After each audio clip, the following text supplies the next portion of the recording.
주님을 포기할 수 없어. 하는 마음으로 주님을 받아들였고 그 주님을 내 마음속에 받아들이다 보니까 뭐가 받아져요? 모든 것들이 다 넉넉하게 받아지게 되는 겁니다. 그들의 받아들이는 마음, 그 마음이 이성의 기쁨의 씨앗이 됩니다.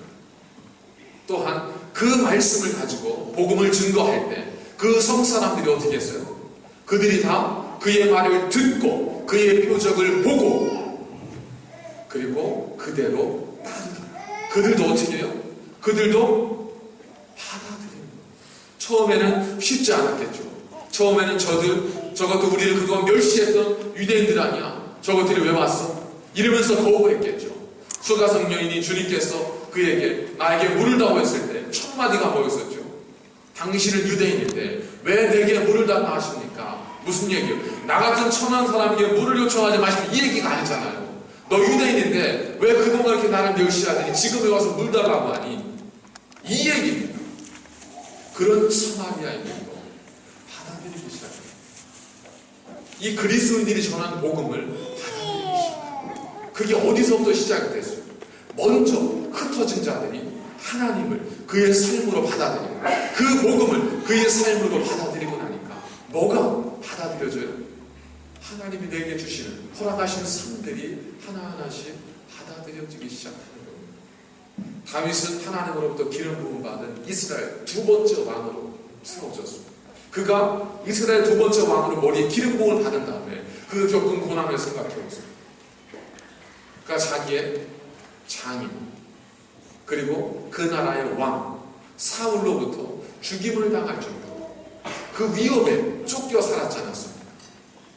그 아들 압살롬이 이 아버지 다윗을 반역하고 반란을 일으켰었습니다. 그 모든 상황들 속에서 다윗의 고백을 들어보세요. 하나님, 당신이 나에게 어떻게 이럴 수 있습니까? 당신이 나에게 어떻게 이런 일을 가능하게 하십니까? 내가 지금까지 당신을 얼마나 섬겼는데 당신이 그러십니까? 이런 얘기 안 하잖아요. 하나님, 죽겠습니다. 내 침상이 날마다 눈물로 적습니다. 그러나 여호와여, 나의 길 당신이 하시오. 내가 엎드러지나 아주 넘어지지 아니하면 여호와께서 나를 그 두 손으로 붙들고 계심을 제가 믿습니다. 받아들이지 마라. 죽음의 악을 골짜기를 지나지만 그곳에서 주님의 막대기와 지팡이가 그를 안위하시고 그를 돌보실 것을 믿기 때문에 기꺼이 죽음의 골짜기를 들어가지 않습니까? 이 다윗에게 두 번의 기회가 왔어요. 사울왕을 죽일 수 있는. 그러나 이 다윗이 뭐라고 해요? 내가 하나님의 기름 부은 자를 내가 해할 수 없구나. 그 상황을 받아들이는 거예요. 억울하고 분노가 끓어오르지만 그럼에도 불구하고 받아들이고, 무엇 때문에? 그가 하나님을 먼저 받아들였기 때문이었습니다. 그의 온 마음으로 하나님을 받아들였기 때문에 그렇습니다. 그래서 성경은 그를 가리켜서 뭐라고 표현하죠? 사도행전을 보니까 하나님이 그를 보시니 다윗은 하나님 마음에 합한 자, 하나님 마음에 합한 사람이었다. 다윗이 하나님을 온전히 받아들였습니다. 그러고 났더니 모든 것들이 받아들여지는 겁니다. 여러분, 교회에서 우리가 봉사하지 않습니까? 왜 나만 봉사해요? 왜 나만 그 일을 해야 돼요? 왜 나만 그렇게 촉박을 쳐야 돼요? 왜 나만 주거를 나눠줘야 돼요? 왜 나만 의자 정리를 해야 돼요? 왜 나만 교회를 청소해야 돼요? 우리 모두가 다 쓰는데 나는 청소하니까 또 어지르지도 않아요. 청소부가 어지르는 거 봤습니다. 청소부는 안 어질러요. 교회 청소하시는 분들은 교회 절대 어지르지 않아요. 화장실 가서도 이렇게 어지르면 쓰진 않아요. 있으면 주워서 버리지. 왜? 나중에 내가 또 청소해야 될 거니까. 관심 없는 분들이 어지르고 버리는 거거든요. 왜 나만 그래야 돼? 그 마음 가지고 있으면 우리 다 지금 이 자리에 앉아 있으면서 서로에 대해서 너 두고 봐라. 너 네 차례만 와봐라. 이 생각하며 살 수밖에 없어. 우리가 그걸 받아들이지 않으면 우리는 분노와 불평 속에 살아갈 수밖에 없습니다. 그런데 뭘? 받아들이는 뭘? 하나님을 받아들이는 겁니다. 그 말씀을 받아들이는 거예요. 내가 엎드러지나 아주 넘어지지 아니야.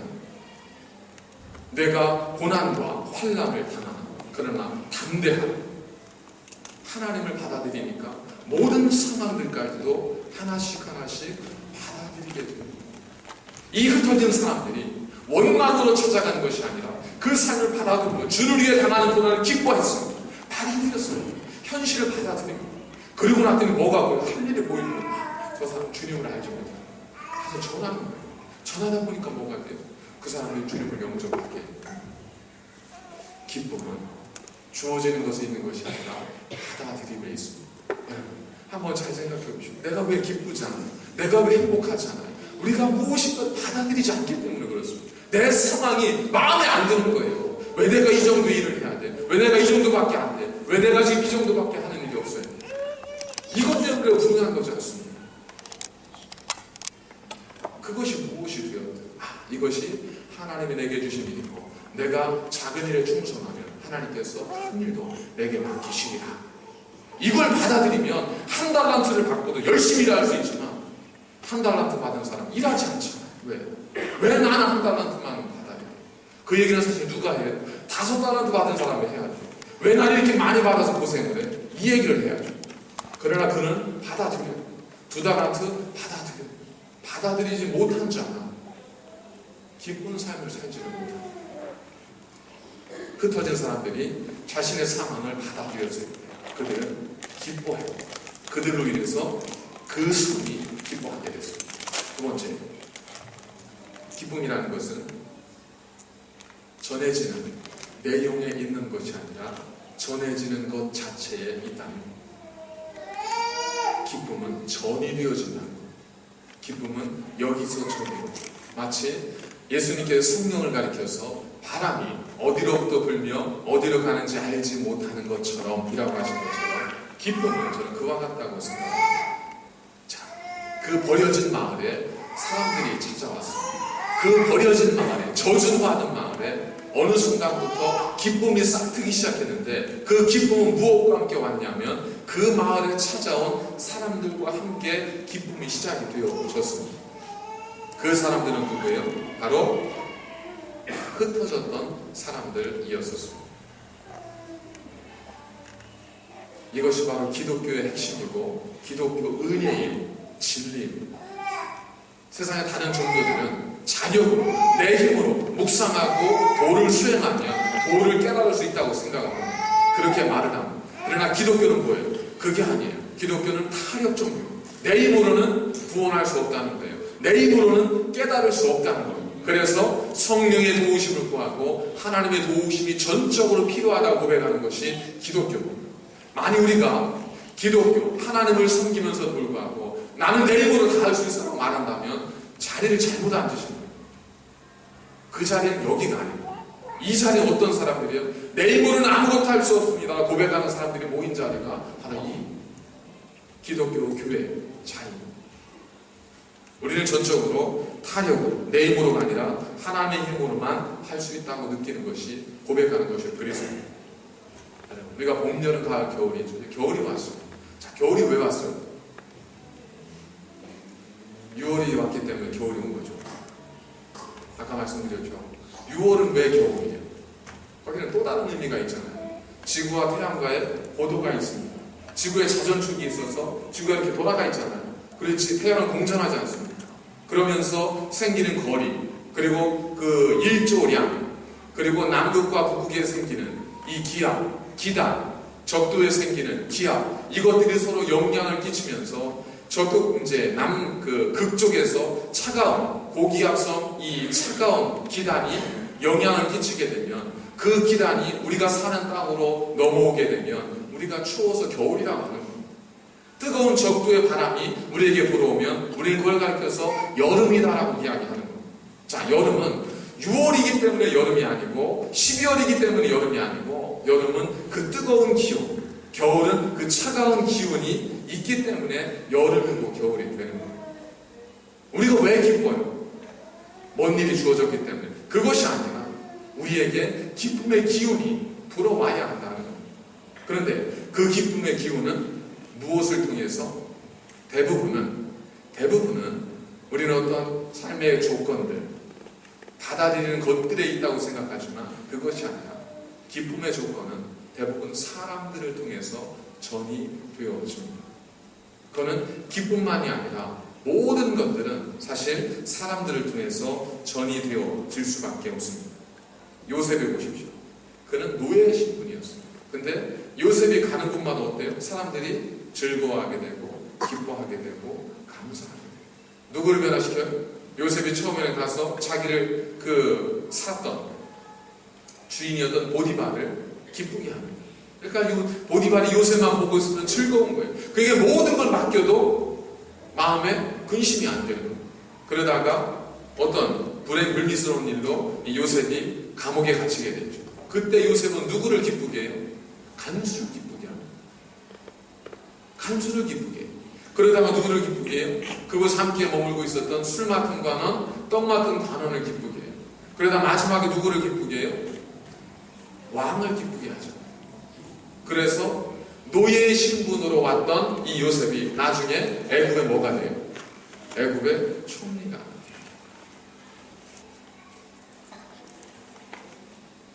떠돌이처럼 흩어진 사람들, 한 무리가 사마리아에 들어왔을 뿐인데 그들로 인해서 놀랍게 사마리아 성에는 큰 기쁨이 생기게 되었습니다. 1346년경에 유럽에 한 배가, 이탈리아 한 배가 들어오게 됩니다. 이 배가 들어오는데 딱 보니까 배 안에 벌써 이미 선원들 절반이 죽었어요. 거기에서 선적 짐 실린 짐을 내리고 선원들이 유럽 땅에 내려오고, 그로부터 얼마 지나지 않아서, 그로부터 5년이 채 지나지 않은 동안에 유럽 인구의 5분의 1이 다 죽습니다. 뭐 때문에? 우리가 말하는 역병, 흑사병으로 인해서 유럽 인구의 5분의 1이 5년 만에 다 죽습니다. 우리 한국 어떻습니까? 봄만 되면 중국 내륙에서 만들어진 이 황사먼지가 이 봄바람을 타고 한반도에 밀려오면 우리 한반도는 우리의 의지와는 관계없이 마스크를 쓰고 다녀야 되잖아요.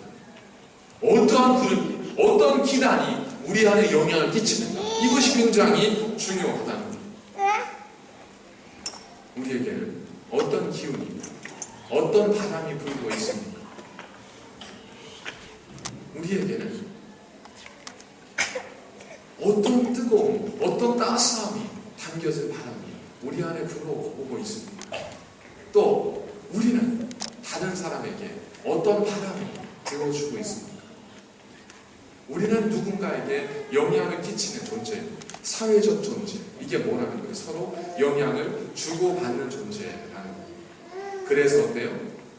기뻐하는 사람과 함께 있으면 기뻐지게 됩니다. 날마다 만나면 우울하고 날마다 만나면 절망적 이야기만 하는 분들과 어울리게 되면 그 삶이 그렇게 흘러가게 되어 있습니다. 만나면 찬양하고 기도하는 사람들과 모이게 되면 찬양하고 기도하게 되어 있어요. 그러니까 우리가 어떤 사람들인가 하는 것이 굉장히 중요하다는 거예요. 이 흘러왔던 흩어진 사람들은 복음으로 무장되어진 성령의 뜨거움을 가진, 성령의 따스함을 가진 그 사람들이었습니다. 이 강력한 성령의 기단, 이 강력한 성령의 고기압이 사마리아 땅을 딱 덮은 거예요. 그랬더니 어때요? 사마리아에 그 성에, 버림받은 그 성에 큰 기쁨이 있어지더라는 거예요. 우리가 어디에 있는지가 이토록 중요합니다. 내가 어느 곳에 있는지가 이토록 중요합니다. 그거보다 더 중요한 건 뭐겠어요? 내가 어떤 사람인가 하는 것이 이렇게 중요합니다. 그 땅에 있으면서도, 그 사마리아 땅에 있으면서도, 큰 기쁨이 있는 그 성에 있으면서도 그 기쁨을 누리지 못하는 사람들도 있었습니다. 누구였을까요? 예수님께서 메시아의 땅에 오셔서 복음을 전할 때 예수님이 가는 곳마다 사람들이 기뻐하고 인파가 몰렸지만 유독 한 곳에 가서는 사람들이 몰려오지도 주님이 기적을 행하지도 않으셨어요. 어디죠? 주님의 태어나신 곳, 주님의 고향. 왜 그래? 그곳 사람들은 저거 요셉 아들 아니야? 저 마리아 아들 아니야? 저거 누구 오빠 아니야? 누구 형 아니야? 주님의 말씀을 받아들이지를 못하는 거예요. 안 받아줘요, 그 말씀. 그러니까 그때 주님께서 선지자가 고향에서 대접받는 일이 없다 하면서 그곳에 주님께서는 이적과 표적도 행하지 아니하시고 떠나가십니다. 자, 기쁨은 어디서 와요? 표적에서 와요? 이적에서 와요? 그게 아니라 기쁨은 어디에서 와요? 그걸 받아들일 수 있는, 수용할 수 있는 우리의 마음에서 옵니다. 그리고 그 기쁨을 몰고 다니는 사람들을 통해서 기쁨이 오게 된다는 거예요. 자, 새날교회가 이런 강력한 성령의 그 기쁨의 바람을 가지고 있는지 아닌지는 누구를 보면 알 수 있어요. 한 사람 한 사람 떨어뜨려 놓고 보면 알 수 있습니다. 저희 새날교회 어떤 분이 오셨을 때 정말 이 교회 하나님의 성령이 가득한 교회, 하나님의 능력이 가득한 교회, 그 은혜가 충만한 교회, 그런 교회가 되어야 하지 않겠습니까? 여러분들이 가시는 곳마다 하나님의 역사가 나타나고, 여러분들이 가시는 곳마다 절망에 있던 사람들이 기쁨을 얻고, 여러분들이 가시는 곳마다 슬픔 속에 있던 사람들이 기쁨을 얻고, 여러분들이 가시는 곳마다 정말 좌절과 고민과 아픔 속에 있던 사람들이 용기와 희망과 소망을 갖는 그러한 삶이 되셔야 하지 않겠습니까? 그러기 위해서 뭘 하셔야 돼요? 두 번째 말씀드린 것처럼 우리가 무엇을 가까이 하느냐. 야고보 4장 8절에 보니까 이렇게 말씀하고 있습니다. 하나님을 가까이 하라. 그리하면 너희를 가까이 하시리라. 우리가 하나님을 가까이 할 때, 우리가 성령님을 가까이 할 때, 우리가 예수 그리스도를 가까이 할 때, 우리가 복음의 능력 가지고 사는 사람들을 가까이 할 때, 우리가 기도의 능력을 신뢰하며 사는 사람들을 가까이 할 때, 근묵자흑, 근주자적이라고 하지 않습니까? 먹을 가까이 하면 검어지고, 인주, 붉은 인주를 가까이 하면 우리가 붉어지는 거예요. 누구를 가까이 하느냐에 따라 달라지는 거예요. 그래서 예수님께는 보다 적극적으로 누가 내 이웃이냐? 저 사람이 내 이웃인 것 같습니다. 그러니까 주님께서는 그 사람과 같이 놀아라, 그런 것이 아니라 뭐라고 하죠? 내가 그와 같은 이웃이 되라. 무슨 얘기겠어요? 우리의 기쁨이 있기 위해서는, 우리가 기쁜 삶이 되기 위해서는 뭐가 돼야 돼요? 내가 먼저 기쁨의 씨앗이 되어야 돼요. 내가 먼저 기쁨의 씨앗이 돼서 뿌려지는 자가 되어야 해요. 사마리아 성에서 든 기쁨은 먼저 온 자들에 뿌려진 그 기쁨의 씨앗이 있었기 때문에 기쁨의 열매가 맺어진 것뿐이에요. 기쁨을 뿌릴 수 있다면 열매는 반드시 거둘 수밖에 없습니다. 기쁨의 말을 전하십시오. 하나님을 온전히 받아들이십시오. 말씀을 온전히 받아들이십시오. 내게 주신 그리의 말씀을 온전히 내 것으로 받아들이십시오. 왜 그럴까? 왜 나에게는 이것을? 그렇게 하지 마시고 그냥 이것이 내게 주신 하나님의 말씀임을 믿습니다. 이대로 될 줄로 믿습니다. 마리아가 어떻게 했습니까? 주여 당신의 여종이오니 당신의 말씀대로 내게 이루어지이다 했을 때 이 마리아는 이 땅에 위대한 성모가 되어져 있습니다. 우리가 주의 말씀을 온전히 받아들이면 놀랍게 우리의 삶에 기쁨이 찾아옵니다.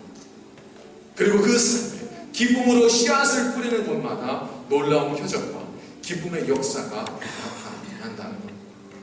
여러분, 주를 가까이 하시고 하나님을 가까이 하시고 성령님을 가까이 하시고 말씀을 가까이 하시고 은혜를 가까이 하셔서 여러분들이 기쁨의 씨앗이 되시고 여러분들이 모신 하나님을 통해서 여러분들의 삶 속에 기쁨과 행복이 가득하셔서 하나님의 거룩한 성경에 저 새날의 성에는 큰 기쁨이 있더라 라고 하는 하나님의 또 다른 성령의 행전이 기록되어질 수 있기를 주의 이름으로 간절히 축원을 드립니다. 기도하겠습니다. 하나님, 주어지는 것을 통하여 가진 것을 통하여 기쁨과 행복을 얻으려 했던 저희들을 용서하시고 이제 하나님을 온전히 받아들이고 내가 기쁨의 씨앗이 되기를 하나님 앞에 결단함으로 우리가 거하는 곳에 하나님의 기쁨이 가득한 그 은혜가 있게 하여 주옵소서. 우리 모두가 기뻐하는 것이 하나님의 뜻이라고 말씀하셨사오니 우리가 그 뜻대로 살기를 원합니다. 우리에게 하늘의 기쁨을 내려 주옵소서. 예수님의 이름으로 간절히 기도드립니다.